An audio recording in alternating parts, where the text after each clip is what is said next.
Welcome in to the wrong side of the pond. I'm Jeremy Lance. He is DJ Schweitzer. We are yet again not in the same room. We're not. Becoming a trend. Well, it's now like, it used to be we had to do this. Right. And then for a while we were like, we can get back together, let's do it. And now with our kids being older and a million things going on, life just gets in the way. And now this is a crutch that we can lean on when we're like, I'm too busy to hop in a car for a little bit. Yeah, no, that's definitely been the case now. It's like, it'd be a lot easier to just sit in my basement and do it instead of, working my whole schedule around it and then driving up there and the drive back. Yeah, and we end up, BSing for an hour. Yep. Perhaps before, maybe a little bit after as well. And before you know it, you're getting home at like 1:30, 2 o'clock in the morning. Oh, that's happened probably 50% of the time.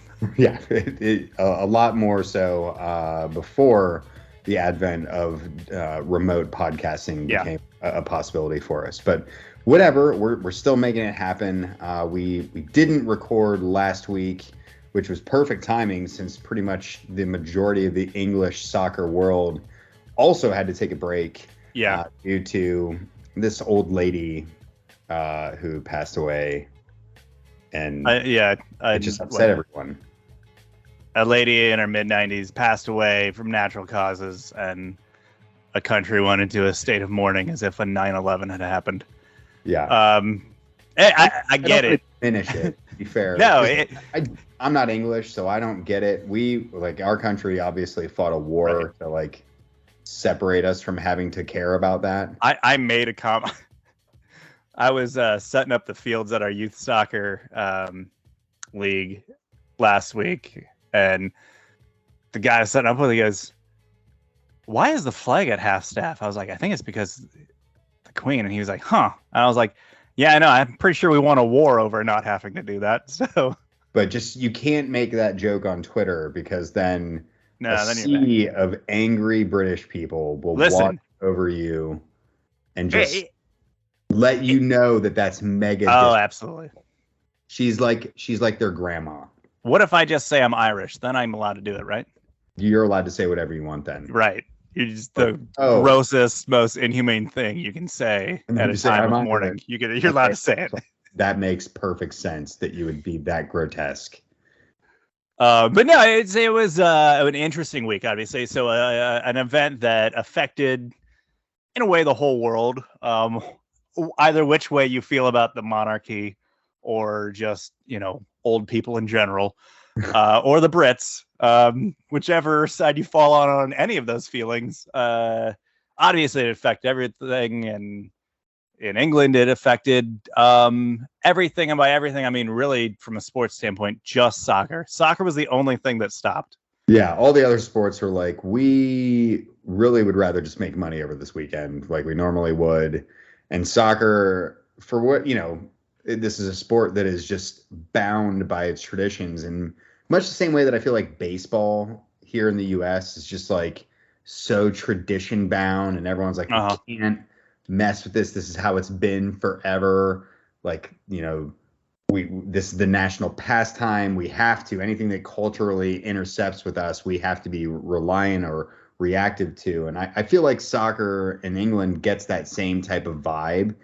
And it did seem like all the other sports were like, hey, you didn't have to do that. You could have just playing. It's funny because it was stuff like cricket and rugby, which, and maybe I'm gauging all of this wrong, is a bit more of a posh sport. And those seem to be the more monarchy sympathetic bunch in the UK, where soccer is the working class sport, which has a faction that is decidedly not pro monarchy, and yet that was the sport that was told to shut her down. Well, they did shut her down for a weekend. Definitely there were some divisive opinions about that over in the UK. I think Peter Crouch made a great point where he said something along the lines of hey, wouldn't we have also been able to pay respect to the Queen draw more attention and give her more of a platform by actually depending on the home ground. Yeah, well, I suppose that's true, and I'm sure maybe a match in Newcastle or Liverpool, you might have got a different reception. Well, and that was going to be my follow-up point, which is like, well, Crouch, that sounds great in theory, but like in practice, there may be a heavy amount of dissension potentially if you were to play matches and have a moment of silence or something along those lines. So I think they wanted to avoid those circumstances as much as they possibly could. And unfortunately, we all had to pay the price in the Premier League orbit for that decision. And it was frustrating to miss out on a weekend of matches that would have been potentially pretty tasty. But even a few this week in the midweek match week 8 that we got here still were sacrificed due to like a lack of security and police personnel that were available due to the funeral and other things going on down in London. Yeah, sort of. Again, not to make too light of the passing of a person, but sort of worked out well for Chelsea, who brought in a new manager, and his first Premier League match, while it didn't get to be Fulham, which is what it should have been that first Saturday, it also didn't get to be Liverpool, which is probably fortunate. How bad do you think they were scrambling, like trying to make every case possible to like put that match off?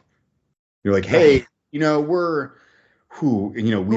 have enough police officers to be our stewards this week. I think we'll be okay.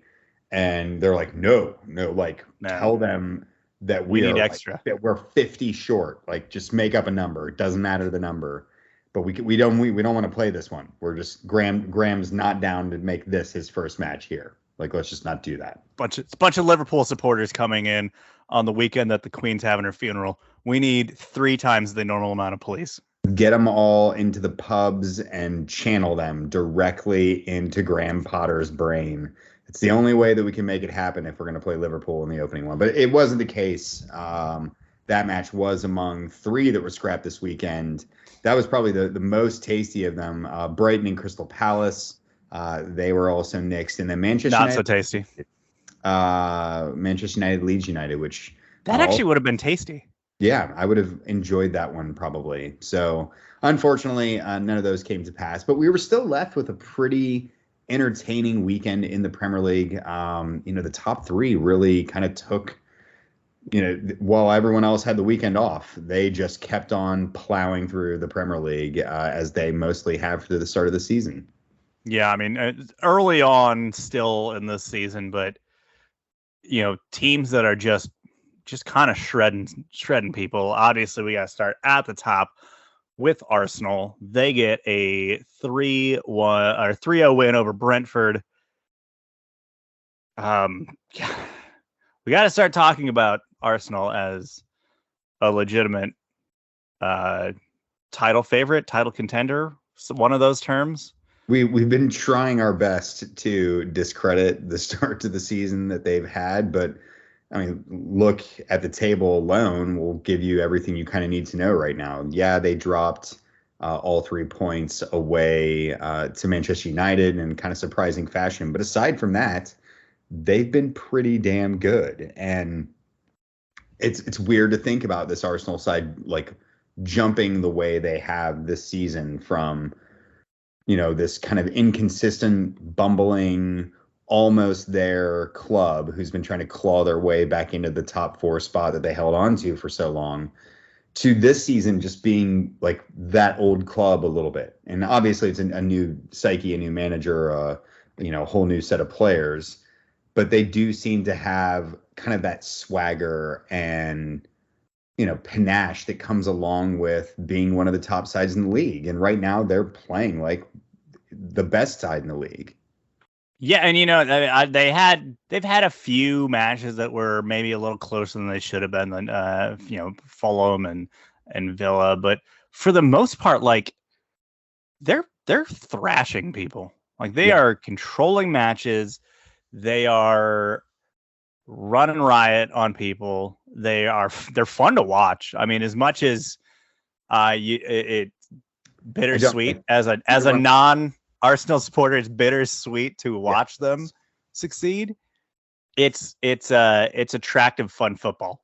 Yeah, I when I said earlier that it kind of harkens back to when they were one of the top sides in the league, and it isn't, Wenger's team.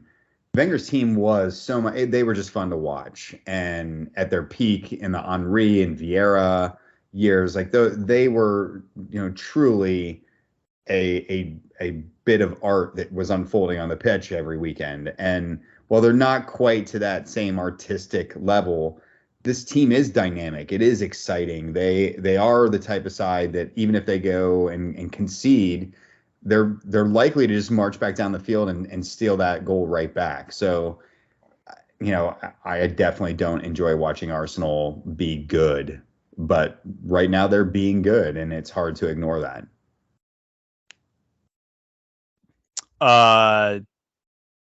Let's go to Spurs real quickly because I want to hit them because after the international break, it is the North London Derby. So let's talk about Spurs also playing well, also with a thunderous victory over the weekend as they, just completely dismantle Leicester City. Bottom of the table, Leicester City, mind you. And to be fair, until the later stages of the second half, this match was actually pretty close, and Spurs weren't playing that fantastically. And then you brought Son off the bench. Yeah, Son, who's really had a slow, uncharacteristically slow start to the season, really exploded to life in the most fabulous of ways in the second half of this match. And that was the headline at the beginning, was the fact that he was dropped from the starting 11. Yeah. And that was the big news of the morning, was that, is Conte, giving him a break? Is he trying to send a message? What's happening here? Son's being dropped for his poor start to the season. And then he comes on and bangs out a hat trick in, how many minutes was he on? 30 minutes? 40 minutes? I don't even think it was 40 minutes. I think it was like 27 minutes that he was on the pitch. And it was a fantastic performance. He also had another goal ruled out for offside as well. So he technically had 4 in the back of the net in that short time frame. And, from a Spurs perspective, I obviously really want him to kind of spark off from this point and use this as an opportunity to really jump onto the train that he's normally on by this point in the season. And, we'll have to see if that actually happens. But it was a fantastic performance. And, the way that Tottenham's front three have kind of been sputtering a little bit to the start of the season, despite their kind of lofty position in the table, just a point behind leaders Arsenal, heading into this North London derby that'll happen after the break. It's the type of thing that Spurs need at the moment. So I'm obviously delighted by it. It made for a much more enjoyable second half after Spurs really struggled through the first 45. It's been a minute since we had a North London derby where both teams are in solid form. You couldn't even be more correct about that.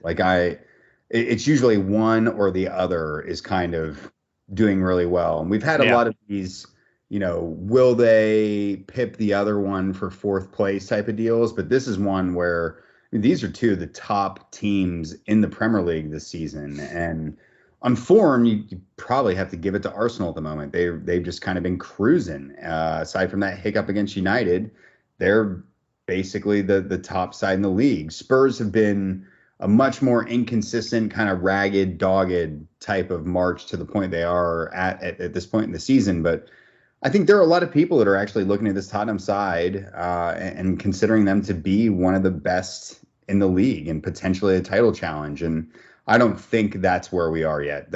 Other people are saying that. I'm not saying that. But I do feel like Spurs are probably overperforming in the table based off of how they're actually performing on the pitch. Yeah. I guess the other team to mention then is City, the other team at the top. They get a 3-0 win over Wolves. They look also pretty good. Yeah, they continue to look pretty good is probably the easiest way to put that. Yeah, Erling Haaland scored again. Yep, he was named Premier League Player of the Month for August, unsurprisingly.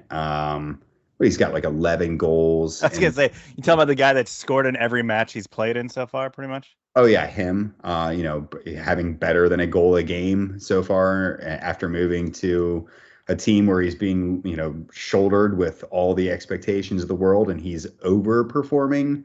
What a jerk. To distract from that, though, City are having a little bit of like back and forth a bit about the performances of Jack Grealish. I don't know if you've seen any of this come out where Pep's had to defend him and, notate, hey, we were not bringing him just for his goals and assists. He does all these other great things. And I think that was spurned on. I don't know if you heard this at all, but Kevin De Bruyne absolutely roasted him after kind of a so-so performance. Oh, wow. Yeah, and he said, with all due respect, he was at Aston Villa before. And if you lose a game sometimes, it's not the end of the world. But if we lose a game, it's different. We have to perform every week. That is the difference in what he has to adjust to, which is kind of like a way of saying, hey, schmuck, carry your load. Like, we're trying to do something here. And it's not like Jack Grealish just showed up at City, though. Like, he's been there for over a year now. Yeah. I mean, this is his second campaign. So yeah, like yeah. I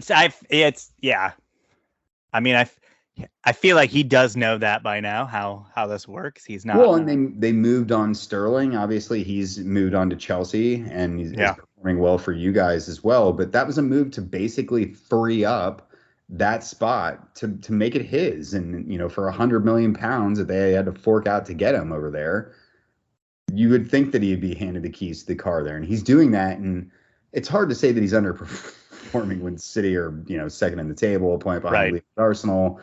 Whatever, but he's under some criticism, at least from his own teammates, and it's just interesting to kind of see this little bit of crack in the veneer of this perfect little City machine that we've been praising, and we're all overawed by the hood ornament up top at the moment, but we got to pay attention a little bit to some of the other pieces that are going down around it as well. I put in our notes that we would hit just other games in the Premier League. Sure. There weren't that many. I think we've hit other games with them so far, but there were a couple other ones. I mean, obviously, I think the only other one that really stands out is Everton getting a very needed win over West Ham for a side that. Yeah, obviously needs to avoid the nightmare that was the end of last season and avoid being in that situation again. A pretty good result for them. West Ham, a side that this has not been as hot of a start as their finish was. They finished so well last season. And it's not exactly been the case so far. No, I mean, that result leaves them down at 18th in the table, and the win lifts Everton up to 13th, which sounds like a big difference, but it's only 3 points that separates the two of them still. So had West Ham gotten that result, they'd be the ones kind of being like, ooh, there's some pressure off of our backs a little bit, and hopefully we can use this as something to build from. And instead it's Everton that's there. And Frank Lampard's definitely someone who needed a little bit of relief from the temperature on his seat at the moment. Mm-hmm. But, a big win for Everton as they get their first 3 points of the season. Conversely, Aston Villa, who've also kind of been receiving a bit of fanning from the press and their fans at the moment. Big win for them as well as they get a 1-0 win over Southampton. It's kind of weird to think, like Steven Gerrard, we've been praising him as a manager, and Lampard we've kind of been lampooning a little bit as well. Do you feel like one of the others deserves a hot seat more than the other one at the moment? Well, I would say Lampard's seat is still definitely the hotter one, yet they are ahead of Villa in the table at the moment. Yeah. What? That was they had 3 losses in a row before getting a draw, and now this win for Villa. So, not the hottest start to the season for them, especially after they spent a little bit of money to invest in bringing in some new players this year. Yeah. Yeah, both teams on 7 points. It'll be interesting to see how they navigate this campaign. Again, I'm with you. That I think Steven Gerrard has way more of a leash than Lampard does. Let's stay on this topic real quickly, though. We talked about Spurs getting that big win over Leicester City. Leicester City is in 20th. They have 0 wins on the season. The only side to not record a win yet. They obviously had to. They only have 1 point. Yeah, it's been bad. It's been real bad. They obviously were shedding some payroll in the window. This week was probably the first time that it was pretty loud in the press, even questions directed specifically to Brendan Rodgers about his security at the job and what's going to happen, what should happen to him. And we're a couple days into the international break. So far, he's still employed at Leicester City. I mean, how much more rope do you think he's got? I mean, 1 point from the opening 7 matches. That's really bad form. Like, extrapolate that over the course of the season, and you're only looking at what, somewhere in the neighborhood of 5 points, not even. Yeah. Over the course of the campaign, or probably closer to 4. Actually it's closer to 5, but regardless, it's really bad. And I can't imagine that they're not investigating their options at the moment. The problem is like, who do you go to right now to rescue Leicester City? And obviously there will be some, frequent names that we see tossed out, but there's not like a long line of people who are trying to knock on the door of Leicester City right now to get that job.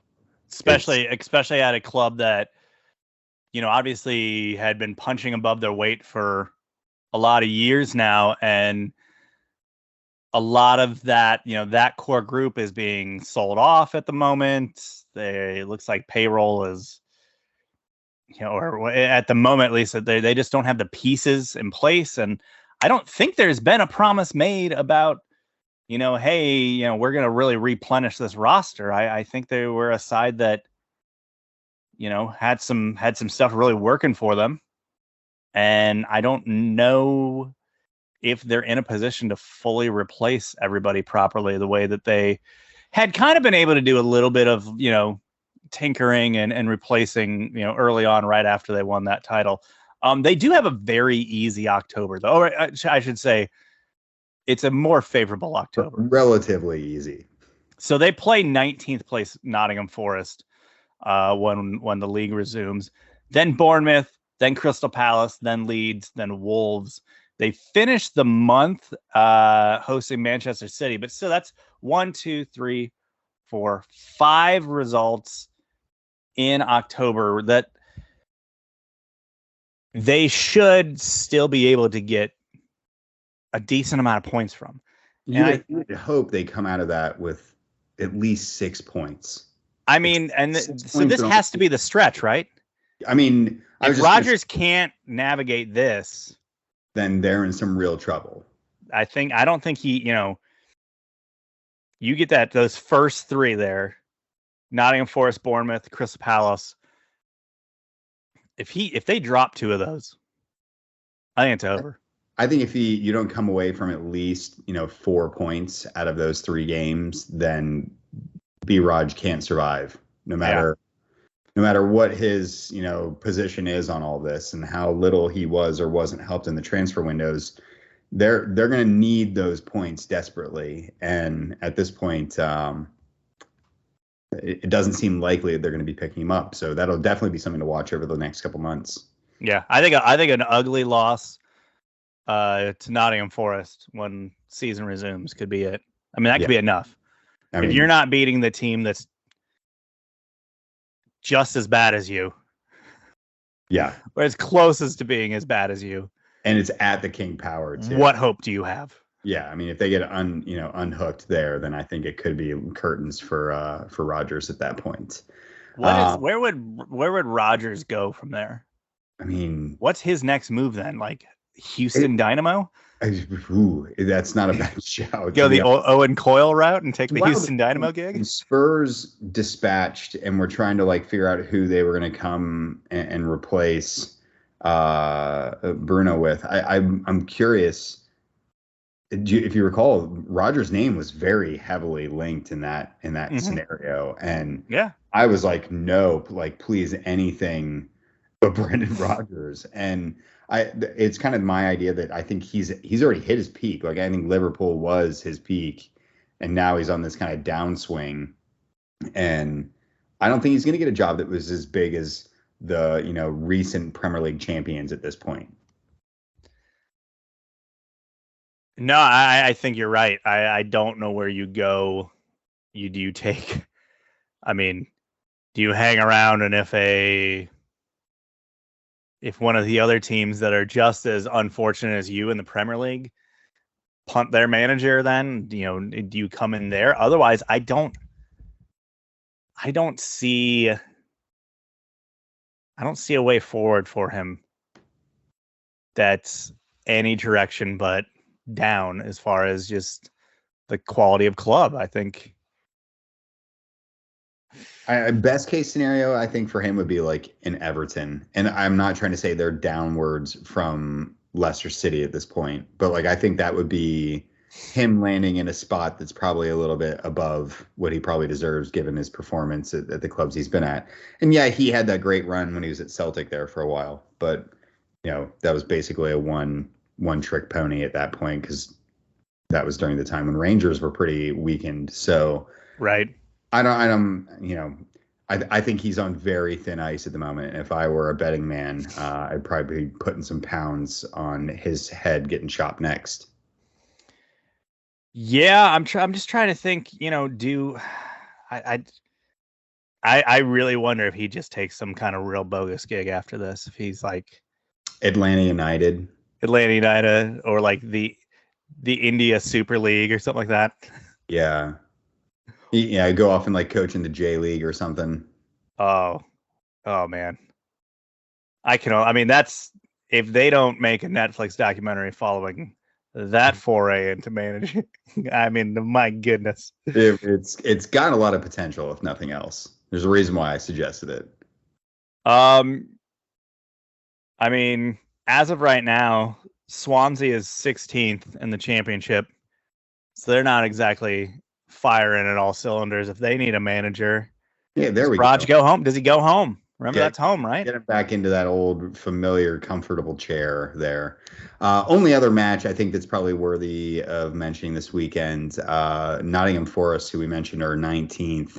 They lost a bit of a nail-biter to Fulham, 2-3. Fulham up to 6th in the table after scoring 3 goals in a 6-minute flurry starting the 54th minute. So Cottagers kind of overperforming in the early portion of the season and might be enough to save them from trading places with their familiar friends they normally swap with in Norwich. Yeah, that's generally how that goes from year to year. I'm concerned about it if we had both of them in the Premier League at the same time, if it might open up some sort of wormhole. Yeah. They're not allowed to be in the same league. They just have. Does that mean we need to take up like 4 teams need to go down and go up? 21 have to go up in order to help balance out the weird karma for it. But it was, despite having a few more games still kicked off because the Queen kicked the can, it was a rather entertaining weekend. And then we get this long break, international break now upon us, the first one of the season. I feel a little privileged that we got to go this far into the campaign, 7 rounds of matches. Obviously, we had one canceled as well.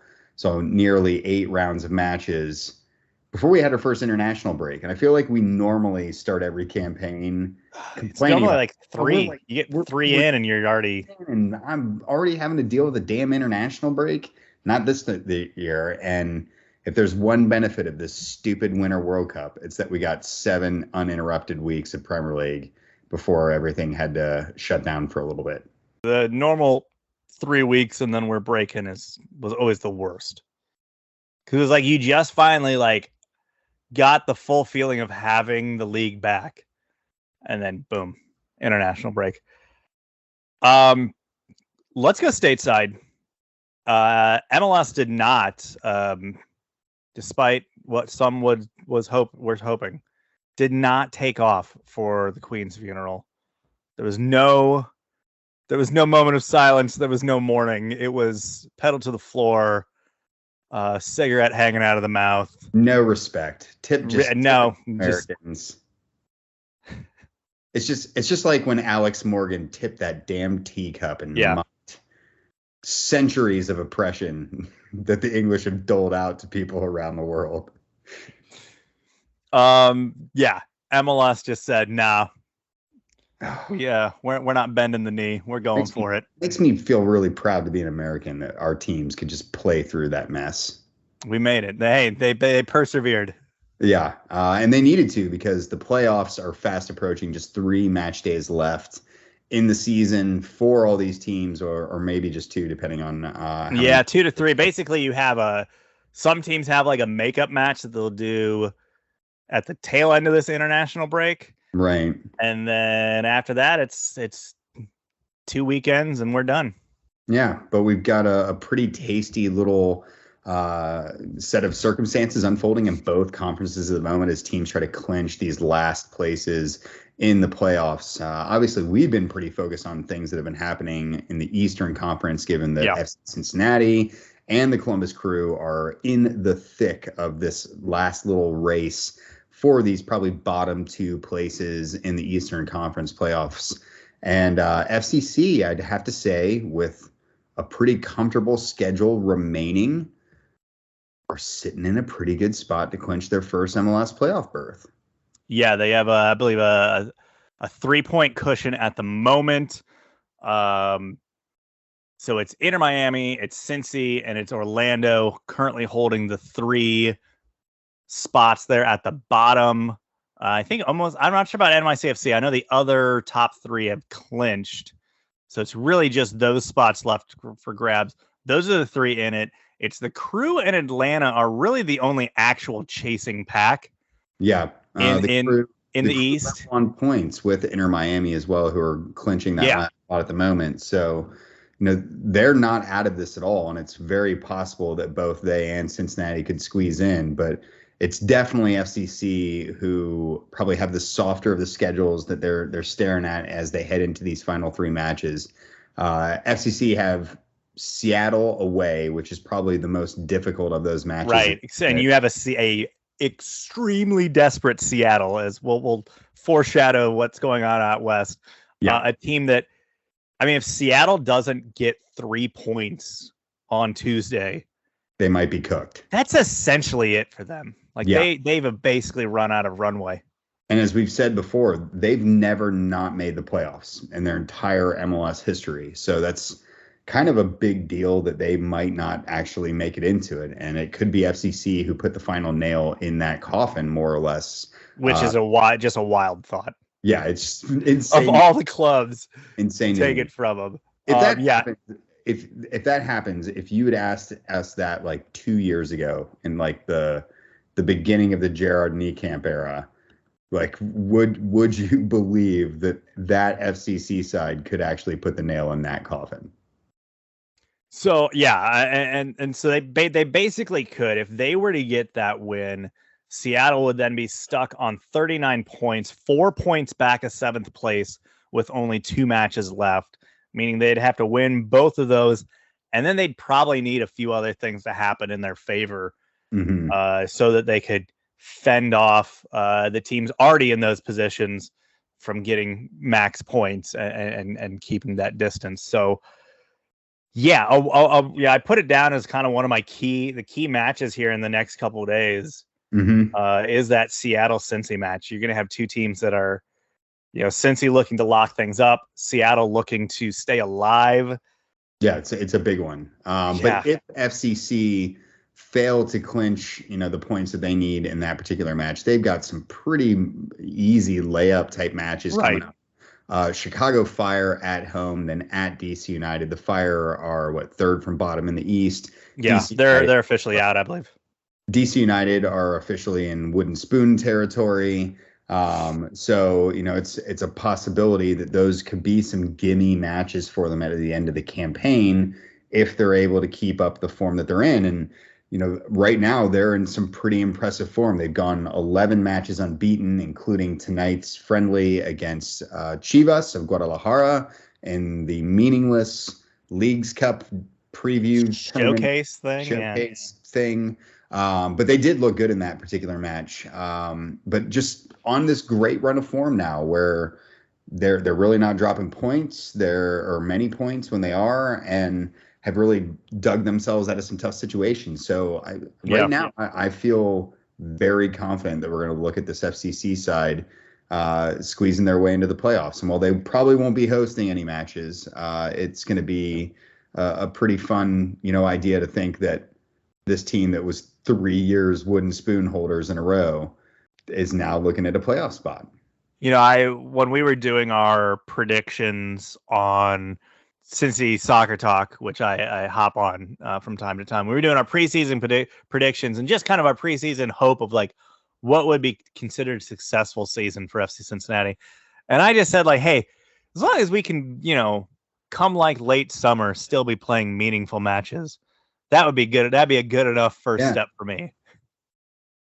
I mean, this would be exceeding expectations. Absolutely. Achieve. So I think regardless of whether they make it or not, this team has exceeded expectations and come together far better than I think most people would have given them credit for. And it really is a testament to how much it means to get in knowledgeable people who understand this league. And there are plenty of people who've been hired in recent years at other clubs that had a lot of experience and it didn't pan out. So you have to give the club credit when they've made the hires that they have, and those people have then executed in the way that you would hope them to do. So full credit to Albright and Noonan, who are just, getting this team to sing in a way that they haven't so far in their MLS life. And I think they're looking pretty good at the moment.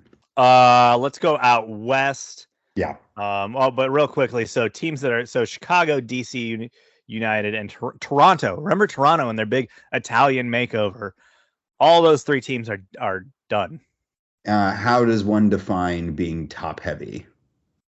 Well, I believe our friends in Toronto might be able to help you with that definition. Toronto out of the picture. There are, there's an outside shot that potentially New England or Charlotte could squeeze their way in if results go their way. So I wrote down a list of teams that need an absolute miracle, and out east it's New England and Charlotte. They have to get max points and they need everybody around them to crater. Yes. For them to have any chance of getting in the playoffs, which is wild that New England, for as good of a season as they had last year, they still have a guy that's, probably in MVP discussion still. They're at this point basically a non-factor. Yeah, Bruce Arena maybe running out of his special late season juice here a little bit. Yeah. Out west, it is Portland, it is Minnesota, and it is the LA Galaxy hanging on by a thread, holding on to those final playoff spots. They really are. The moment. How that missed Panenka from Chicharito just my gosh, on and on and on for the Galaxy at this point, just tossing away 3 points there. Yeah. And they're going to spend the rest of the season chasing those 3. Yeah, and they find themselves just a thread above Real Salt Lake, who are level with them on points, but behind them on goal difference at the moment. They're probably the most likely team to potentially slip in, although Vancouver and, as we mentioned earlier, the Sounders and also the Colorado Rapids, who also had a good year last year and are underperforming a bit. All those sides are within striking distance, but I'm guessing you probably have Colorado and Seattle on the need a miracle list. Yeah, those are the two Western Conference teams that need need a miracle, need everything to go break for them and everything to break against the people around them in the standings. It is kind of a crazy scenario, though, that we could have a playoffs without New England, without Seattle, without Colorado. If one of these chasing teams like Vancouver or Salt Lake pip the Galaxy might. I mean, you could have a lot out west, a lot of the, I don't know, MLS 1.0 and 2.0 darlings just be on the outside looking in. Yeah, think like no DC United, no Chicago Fire. Like these are like the early franchises of MLS that are all going to be sitting on the outside looking in, which the league probably wants, right? Like that's why we have this parity-driven league that we have here. But it's also crazy to think that like the Seattle one, we were talking about like New England, they were Shield winners last year. They're most likely out of the playoffs. Seattle won the freaking Champions League and are going to be playing in the Club World Cup at some point. Yeah. And they're potentially looking on the outside in, and it really highlights how chaotic and parity driven this league actually is. And there has been an increasing amount of talk about whether this is good for MLS. And there are arguments on both sides that I think make some sense, but the idea that the love gets spread around a little bit and that we're seeing, all these teams in Major League Soccer that are having opportunities to make it into the playoffs that haven't yet. Inter Miami, they've had a pretty crap start to their existence in MLS, and they're looking at a shot into the playoffs. And the Western Conference is, Nashville made the move over from the easier Eastern Conference to a very difficult Western Conference, and they're sailing, high up in the table. And you have Austin's already clinched a spot. Austin in year 2 clinched a spot. They are currently in second, I think, still out west. Exactly. So these are teams that not only are new to the MLS plate, but also like haven't had their opportunity in the sun in the playoffs. Yeah. So who knows what'll happen in the playoffs? But it's that side of it's good. That side of it's good. But you also there's something I feel like the league's missing a little bit, and having the ability to build out dynasties and to have the chance to have a legacy that stretches beyond a year or two. And I have no problem with there being dynasties. I think that's very good. I think those things are actually good for the league, to have these big power clubs that all other clubs are trying to, take their shots at. I think what is really good about what we're seeing is not that it's just new teams and everything that are breaking in and finally getting their playoff shots. It's that including not all, but a lot of the old guard that has been, the powerhouses of this league for decades, and the new guard. It's the fact that you have all of them are very competitive, forward-thinking clubs that are actually trying to do something year in and year out and improve themselves. We still do have a few clubs that you could question what exactly it is they're trying to do, how invested is the ownership in making their club a winner. You look at the Houstons, you look at Chicago, DC United is a bit of a mess. You just kind of look at these clubs and you just don't see the real and proven ambition that we're really seeing. And that's the thing that's really been widespread now, is you have all these new clubs come in and they're very ambitious. And then you have these powerhouses that have been around for, Seattle's and the Galaxy and stuff like that. They've been around for a long time, that are still just as ambitious as they were 10 years ago. And that's good. So I'm good with the parity, as long as the parity is just it just means more teams are actually giving a crap. Yeah. Because I feel like we there was a stretch in MLS not too long ago where about half the clubs cared and half the clubs you're like, why are you even still here? We're just here because we need to be here for the league to exist. And there really aren't, many clubs that have kind of gotten stuck in that rut. And, obviously there's some new clubs that took a little bit of time to get their feet underneath them and figure out what the hell they were doing. But outside of, your Chicago, DC to a certain extent, Houston have obviously had their troubles. San Jose have had their troubles.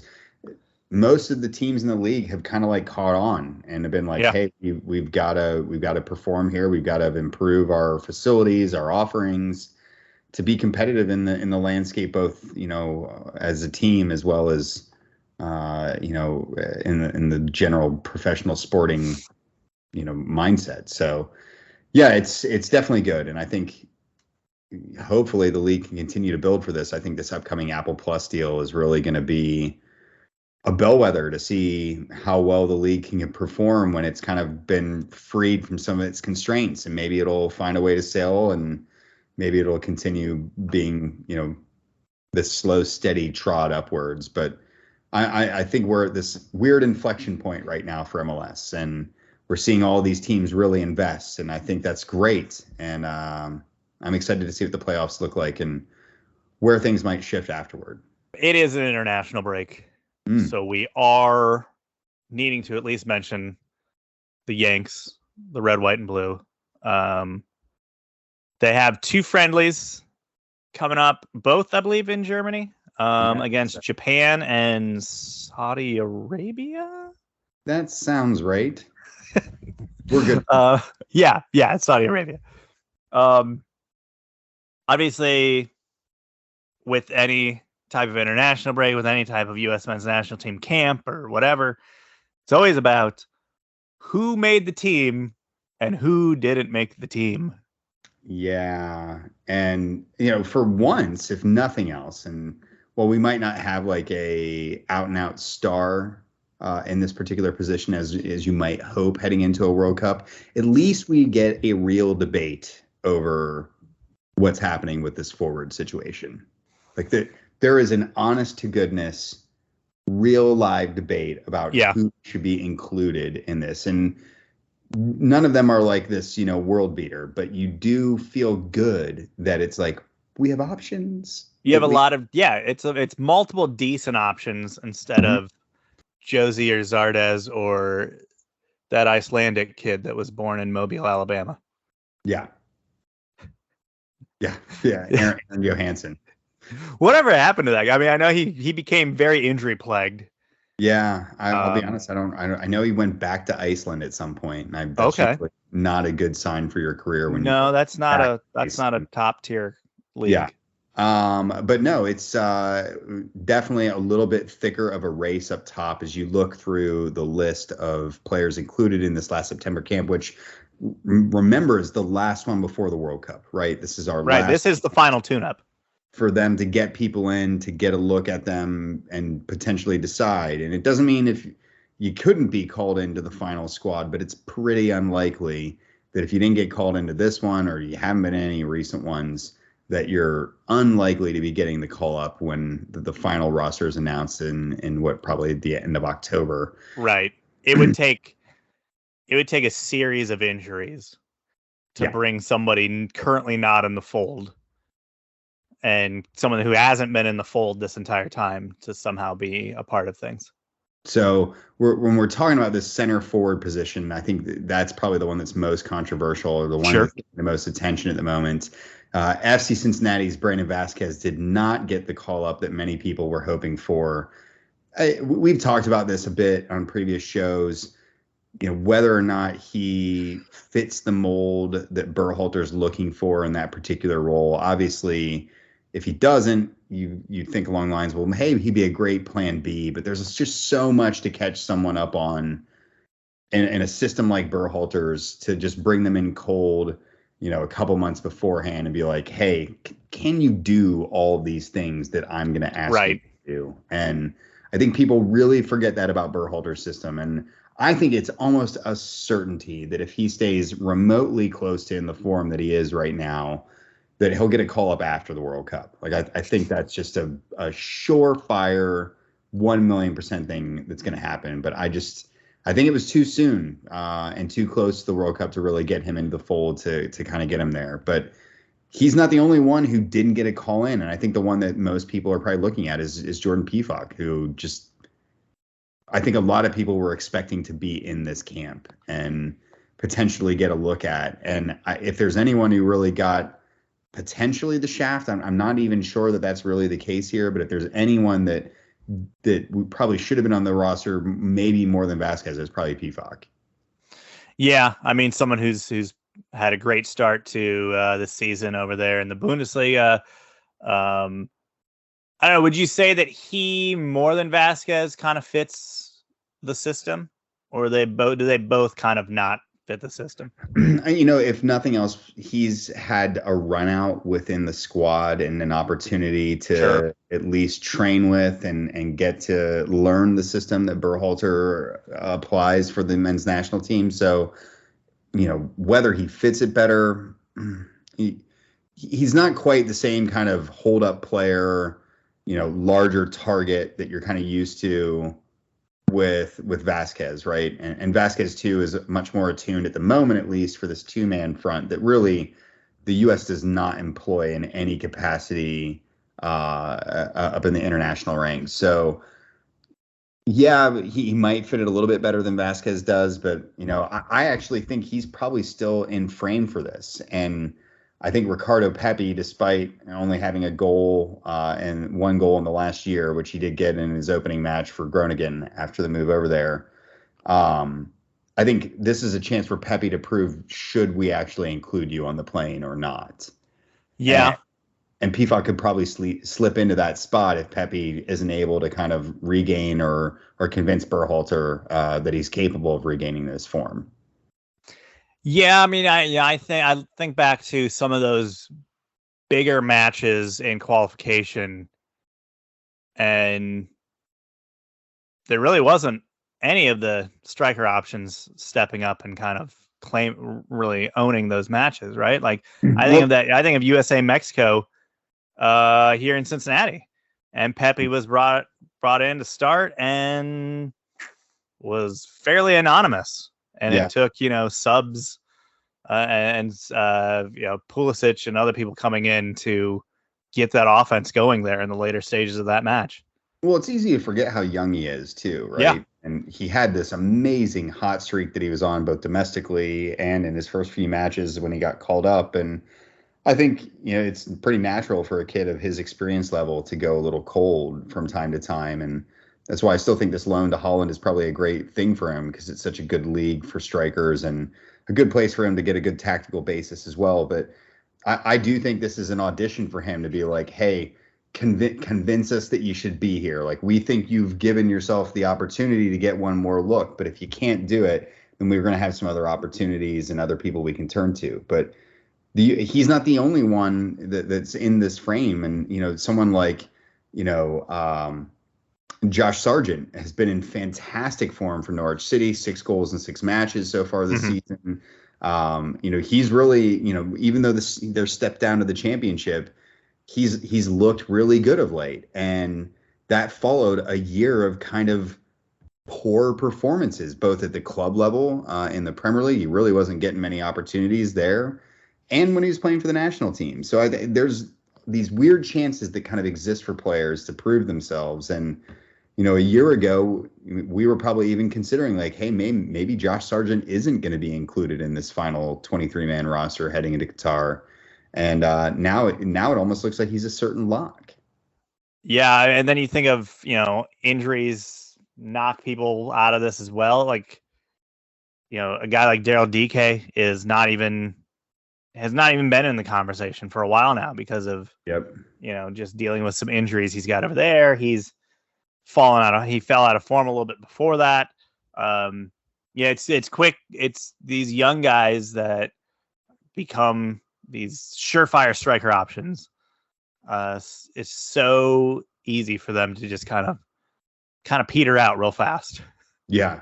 And people fall on and off the form train, and it can just wreck things so easily for you, especially when these guys are all so young. And there are a lot of options to consider. And there's even someone like Jordan Morris, who's on the roster, who I feel like, he's battled with injuries himself over the last year. He's sometimes not the most sexy pick when you're thinking about the U.S. forward striking options, but he also has no problem with coming off the bench and going out there and being a meat grinder for the final 30 minutes of a match. And there's just a really interesting set of forward options as you look into that kind of central area.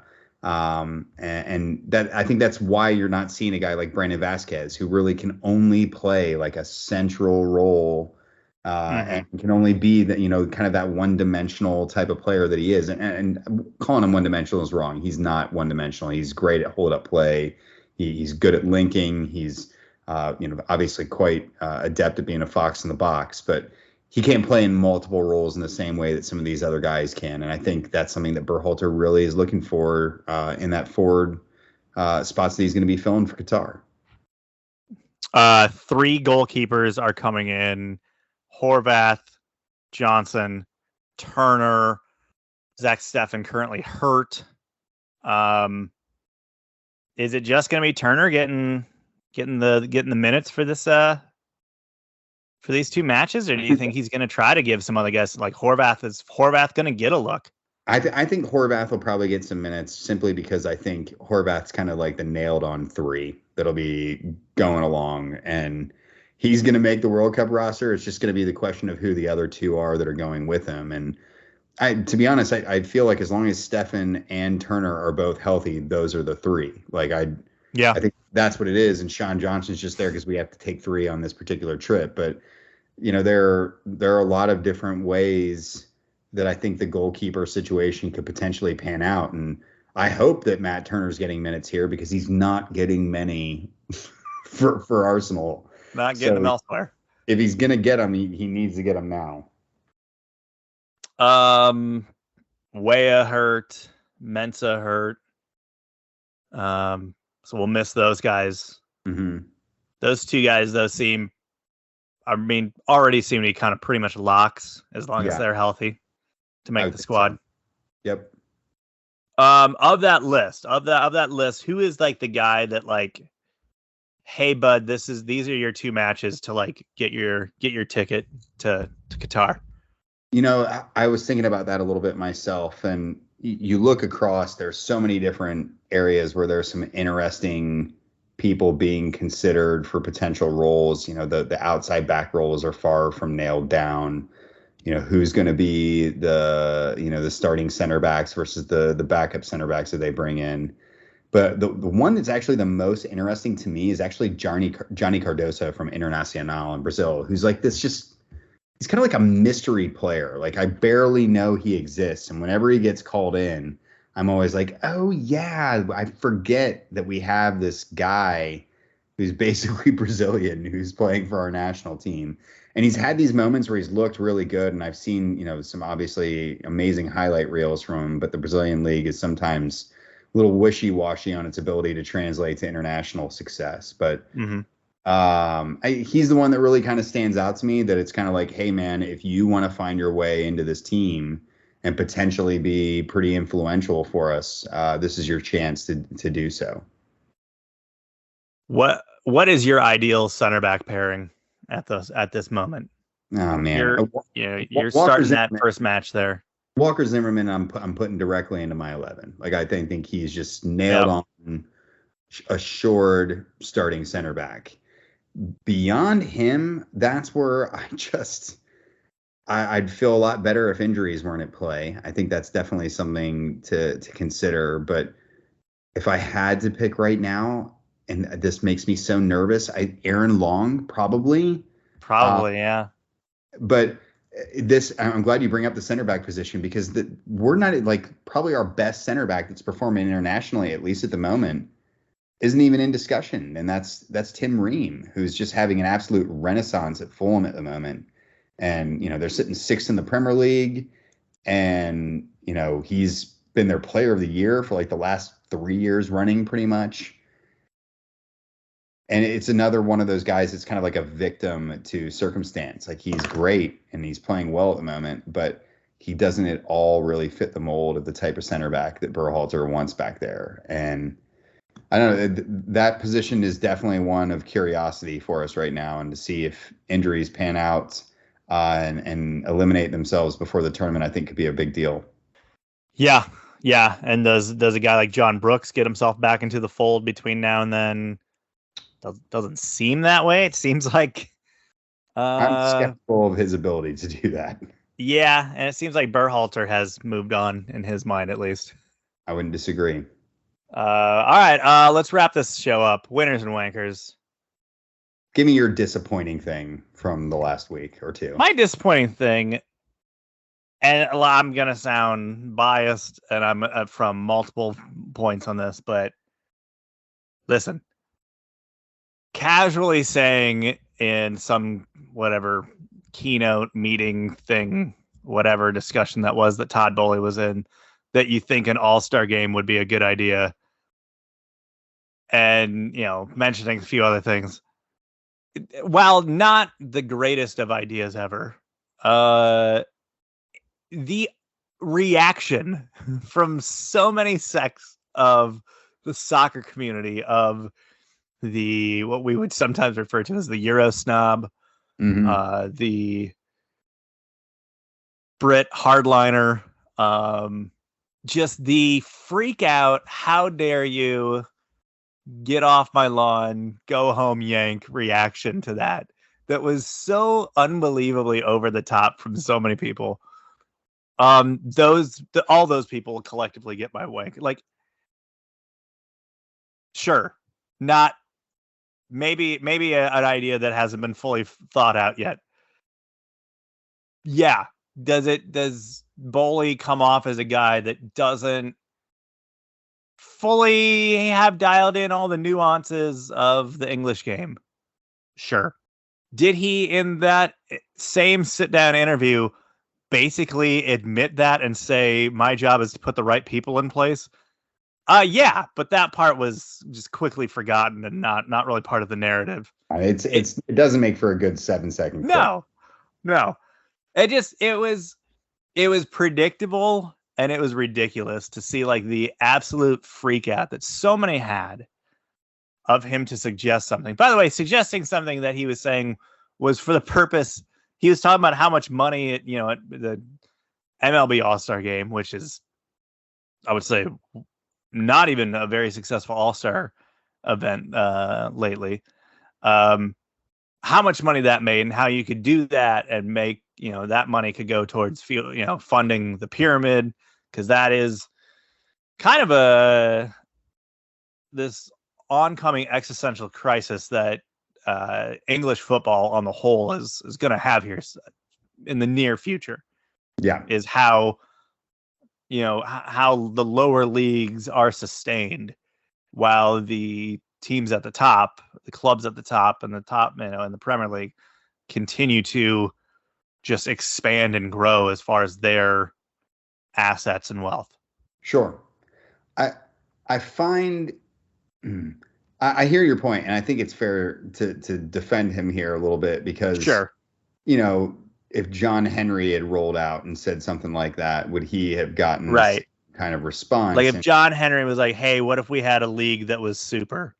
Oh, wait, he did say that. He did want to do that. That was his thing. Yeah. To be fair, you guys were in that as well, just so we're not. Yeah, but that wasn't Todd Bowley. So yeah, okay. That was another gentleman. We can't really talk about him anymore. But, if he had come out and said that, what kind of reaction would he get? And obviously, I think it would be slightly different at a bare minimum. And partly, I think it's because Bowley came in and it's been like guns blazing for him since he's taken over. He's like come in and he's canned a manager, and he's had this wild transfer window.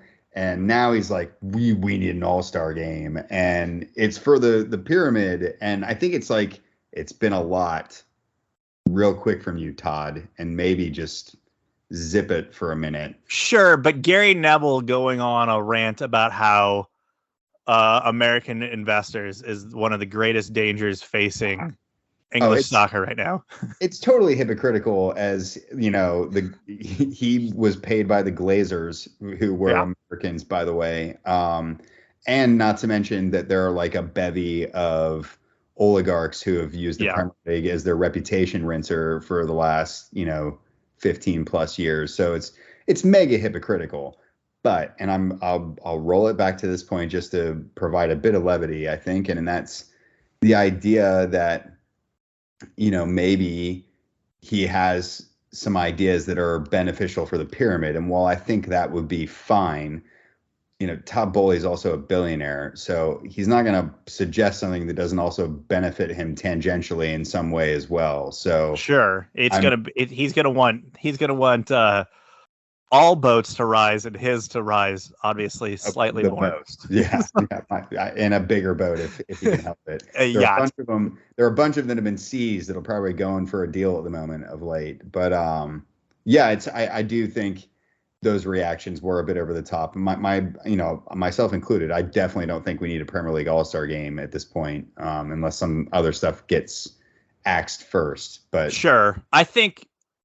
And again, this is me defending this way more than I needed to, but he really didn't say any other details on that.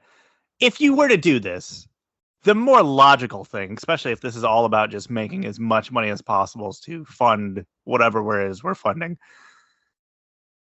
this would just be almost a replacement item for one of these summer friendlies, right? There would be no need to have it at Wembley. You'd go play it in Dubai or play it in Asia somewhere. If this ever comes to pass, this will be solely used as a way to pat the back of billionaires and oligarchs around the world with hosting events for them to do that. But I'm intrigued to see if it ever comes to pass. I'm sure it's unlikely to in the near future anyway, but maybe if Todd keeps on pining away at it, we'll have something here in the near future. One can only hope. One can only hope. My wanker is far more bleak this week. Great. I'm definitely waving my finger at the French Football Federation. I don't know if you've seen anything going on with them, but there's been a great expose that's been put on by French journalist Romain Molina on 40 years of abuse that's been covered up systematically by the French Football Federation. All the way down to blackmail of male and female referees through sexual means, sexual assault and harassment by managers, more than 10 cases. There's been talk of this one coach who basically was asking for sexual favors from the ref and offering to pay the ref money to do sexual things to him. And this was an underage ref at that. Just really horrible stuff. And it's great that it's coming to light. I'm really glad that hopefully some justice will come of this situation. But it also begs to think there's been a very kind of hush story that's been going on for the last couple of years in English football that's been very similar about academy abuse. And I think this stuff's probably way more rampant than people are imagining of. And you don't have to look any further than how many people have been booted out of the NWSL over the last 2 years. Yeah. Just hey, it's Tuesday and our manager's been fired. And where did that come from? Well, anyone who was on the inside knew. They knew about all this awful stuff that was going on. And nobody wants to lose their positions or their power or their opportunities by being the ones to shed the light on it. So I'm waving my finger at the French Football Federation at the moment, but really at everyone who's running academies in a shady fashion in this way, because far too many vulnerable people are being taken advantage of. And it sucks, but hopefully this is what good journalism is there for. Well, that was certainly bleak. I told you, it was way more bleak. I went for a real big time wanker this week. Well, my winner is going to make me sound like a wanker in light of that. My winner is that Ted Lasso is in the new FIFA game, and that feels really dumb considering what you just talked about. Hey, as bleak as I went superficial as hell for this last one. And Ted Lasso's in it and AFC Richmond with playable players and everything. Yeah, pretty cool thing. I was actually just playing FIFA for probably the first time in several months last night, and I was like, man, maybe I think I think I might buy. I didn't buy last year, so I was like, I think I might buy the new one. And then this morning I saw that that trailer for like the Ted Lasso thing, I was like, well, now I'm definitely buying that one. Like they've got me. I know. I was really thinking about bypassing this one this year, and damn it, I'm going to be forking over $60 here in the not too distant future. Yep. To pick up 23. But yeah, that's super cool. And then it made me think about what other soccer shows could we then see characters integrated in for, like into FIFA. So so last year, I think it was last year's edition on FIFA 22. They added in Wrexham, okay, which is obviously it's a real club, sure. but obviously a club that was playing at a level that would not put them in FIFA in normal circumstances. But when they obviously hit kind of the big time as far as being this club that's now made famous again over the fact that they have celebrity ownership, they made Wrexham an available team that you could play in the game. So I don't know. Yeah, I mean, what other ones would you do? The only thing that sprung to mind like immediately is, I don't know if this is really harkening back to the days of like Fox Sports World. Dream Team. Yes. Harchester United. I want Harchester United to be brought back. What a trash show that was just also so amazing. I watched so many hours of Dream Team because it would come on either before or after games, like all the time. And so I'd be doing something after the match that I'd watched, and then Dream Team would be on, and you just get pulled into this trash storyline that they soap had. Opera style. Oh, it was really bad. But if there's one show that I would like to see FIFA pull in, I think that's gonna have to be that. It's gonna have to. Oh, that's such a good one. Yeah, I can't even think of another one. There was some show on Netflix like past couple years that was like, it was like based out of Canada, I want to say, but it was like, I watched half a season and that was almost too many. Sports-based shows are usually pretty crap. Like they don't very often hit the mark. It's feast or famine. It's either cheesy, dumb, and hokey to where like nobody likes it, or it's like Ted Lasso and it's like, this is the greatest thing I've ever watched. Yeah. There was that mini series on Netflix for a little while that was like the English Game that you thought was going to be like this cool biopic of like like at the start, and then it was just like basically Downton Abbey spinoff. Yeah, it was definitely a Downton Abbey spinoff. It was a soccer heavy though, and were enjoyable. It was a decent series. It was not one that I was like, yeah. I mean, if you came for the soccer, well, they were depicting a type of soccer that is almost unrecognizable totally to the modern game. So you really weren't even, the soccer you were getting was like, what are they doing? He just tackled that man. He literally just forearm tackled that man to the ground. The rules were mainly loose suggestions at that point. Yeah. So, but yeah, if we're trying to like pull in, some sort of TV shows, it's pretty slim pickings at this point. So. I think that brings us to the end of this week's show, though. It's good to get back together virtually, if nothing else. Did you say you're winning? Yeah, mine was Ted Lasso being in FIFA as well. Oh, okay. All right. Yeah. So, yeah, I did. Oh, touche. Yeah. But if you want to get a hold of us, Jeremy's at Jeremy Lance on Twitter. I'm at Wrong Side of Pond. Until we chat with you again. Bye.